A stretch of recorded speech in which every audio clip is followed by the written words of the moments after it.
ما هي أسباب خسارة الزمالك المباراة اليوم وخسارة بطولة السوبر؟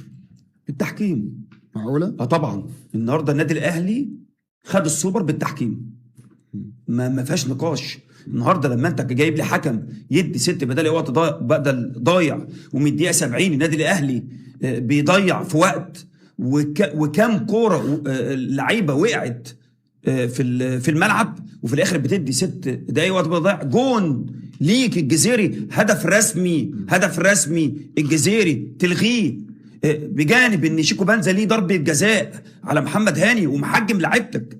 انت اخوان بزيره خد انذار، الجزيري يتكلم ياخد انذار، بس هل الدفع عبد الله السعيد ياخد انذار، الدفع ضربه جزاء. بدل انت منعت اللاعب ان يلعب الكره بدماغه ضربه جزاء، لان المهاجم شيكو بنزا جاي سريع، مش هيقع كده بسهوله. انت لو انت دفعت طبعا بايده اليمين محمد هاني فضربه جزاء. ماتش النادي الاهلي مع سيراميكا كليوباترا ضربه جزاء لسيراميكا كليوباترا. سيبونا من ماتش سيراميكا كليوباترا عشان مش طالبه ضحك العمليه، هنخليها في ماتش الاهلي والزمالك. انا هقول لاخواتي الاهلاويه نصيحه: بطلوا تسمعوا الهطل، بطلوا تسمعوا الناس اللي ملهاش اي معنى ولا اي حاجه تفيدك غير ان هو عايز يتشاف. والله بجد ما تشوفش الناس دي. عارف الناس دي تعمل ايه؟ هوب ترميها في السله على طول. لما يطلع واحد يهبط ويقول كلام ملهوش صحه اصلا من الاساس، زي ما هم بيقول لك جون بن شرقي هاند بول، دي هنا الكوره جايه، الكوره جايه كده، عملها كده كده. هما جايبين التصوير بقى من هنا ازاي مش فاهم.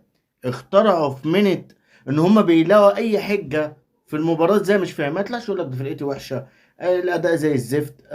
احمد عبد الرؤوف بعد احترامي ليه كان نازل مأمن نص ملعب جامد، اللي انا مستحوذ وبضغطك من قدام من اول المباراه.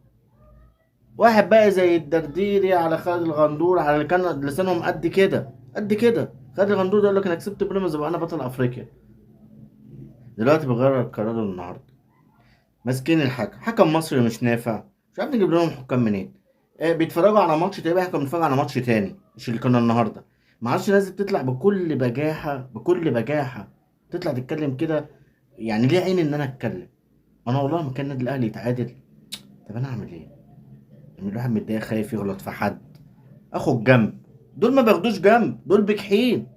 يقول لك ليا ضربة جزاء وهاند بول ومش عارف ليا ايه، وجون الجزيري اللي جاي في ايده هو مصمم ان هي جون. فرقته زي الزفت، هو مصمم انها فرقتي جامده. هو بيقنع نفسه ان انا كنت جامد النهارده. بأمارة ما تعرفش، اديني اماره كده في المباراه انا مش عارف.